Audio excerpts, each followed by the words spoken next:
ओम शांति। आज 13 सितंबर 2023 बाप दादा के मधुर मुरली रूपी महावाक्य में बाबा ने आज बताया अपने बच्चों को कि परमात्मा की महिमा में हम सब यूँ तो बहुत सी चीज़ें परमात्मा के नाम पर गाते हैं, परंतु आज विशेष जो अकाली होते हैं उनके लिए बताया कि वो कहते हैं परमात्मा के लिए कि वो सत्य श्री अकाल है, अकाल मूर्त है।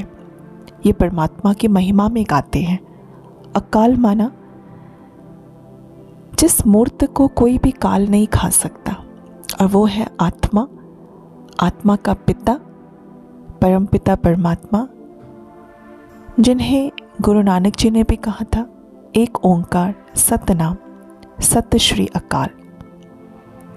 तो आगे बाबा परमात्मा की महिमा में हम सभी कहते हैं कि वे सचखंड के मालिक हैं, वो निर्वैर है, निर्भय है और निराकार है। ये परमात्मा की महिमा है।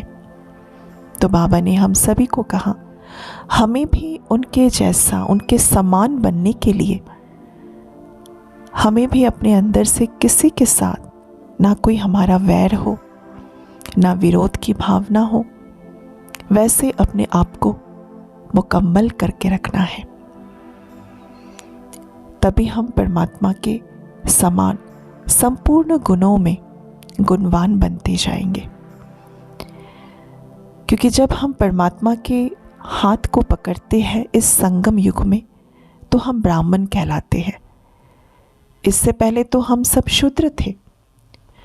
तो शूद्र से संपूर्ण ब्राह्मण जो बनेंगे वही देवी देवता धर्म में आएंगे।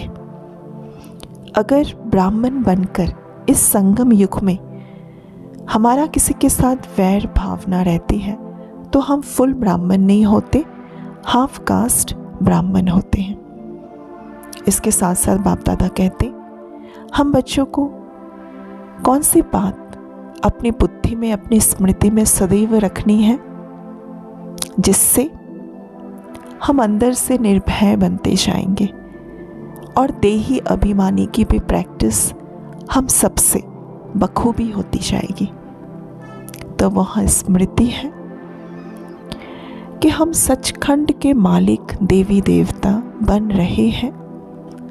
भले शरीर को कोई गाली दे, कोई मारे, परंतु आत्मा को कोई नहीं कर सकता कुछ।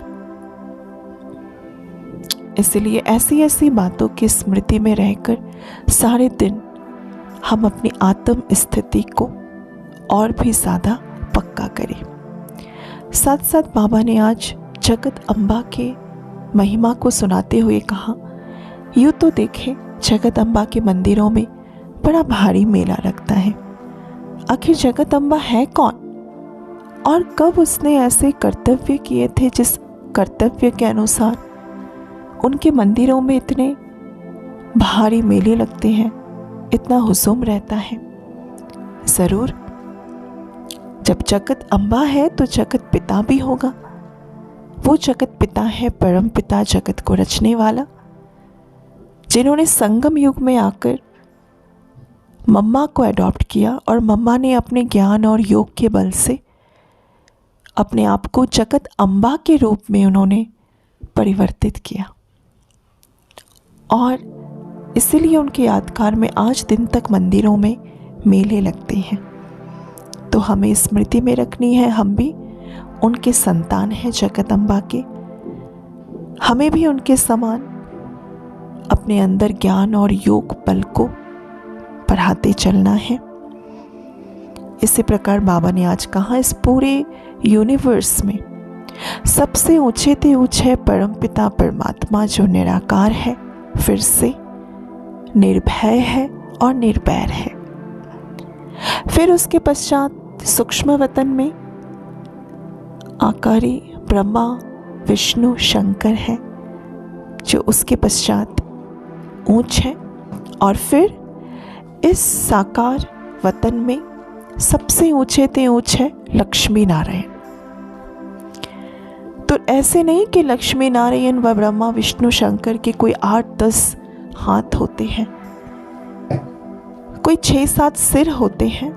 नहीं, साधारण वो भी मनुष्य थे, परंतु उनके अंदर दिव्य गुण थे।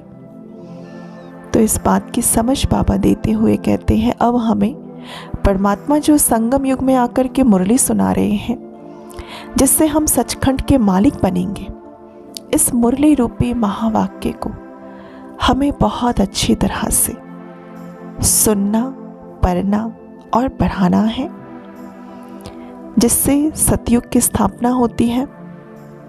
क्योंकि सतयुग को कहा जाता है होली लैंड। तो सतयुग के बारे में भी बाबा ने आज बहुत सारे पॉइंट्स मुरली में हमें सुनाए। हमें सुनकर मुरली उस पॉइंट्स के स्वरूप में स्थित होकर रहना है। फिर बाबा ने कहा, बाबा तो बिंदी है, वो परमात्मा निराकार तो बिंदी रूप में है। बिंदी की पूजा कैसे हो मंदिरों में? इसलिए शिवलिंग बना दिया है। तो भले आज हम उन्हें शिवलिंग के रूप में मंदिरों में देखते हैं, परंतु हमें मेडिटेट उस बिंदु रूप के साथ ही करना है। इसके साथ साथ आगे बाबा सुनाते हैं कि कैसे ये कलियुग की तमो प्रधान संस्कारों को जब हम अपने अंदर से निकालते जाएंगे, तभी हम सच्चे ब्राह्मण बनेंगे। और हमें याद रखना है, हम है शिव शक्ति सेना में हमारा बहुत ऊंचते ऊंच मर्तबा है। वरदान देते आज, कलियुगी वायुमंडल में रहते हुए उनके वाइब्रेशन से सेफ रहने वाले स्वराज्य अधिकारी भव। स्वराज्य अधिकारी उसे कहा जाता जिसे कोई भी कर्मेंद्रिय अपनी तरफ आकर्षित ना करे, सदा एक बाबा की तरफ हमारी आकर्षण रहे, किसी भी व्यक्ति वस्तु की तरफ आकर्षण ना जाए। ऐसे राज्य अधिकारी ही तपस्वी होते हैं। हंस बगुलों के कलियुगी वायुमंडल में रहते ऐसे तपस्वी आत्मा सदा सेफ रहते हैं। जरा भी दुनिया की वाइब्रेशंस उन्हें आकर्षित नहीं कर सकते। सब कंप्लेंट समाप्त हो जाती हैं उनके मन के। श्लोगन, बुरे को अच्छे में बदल देना ही ऊंच ब्राह्मणों की श्रेष्ठ शक्ति है। अच्छा, ओम शांति।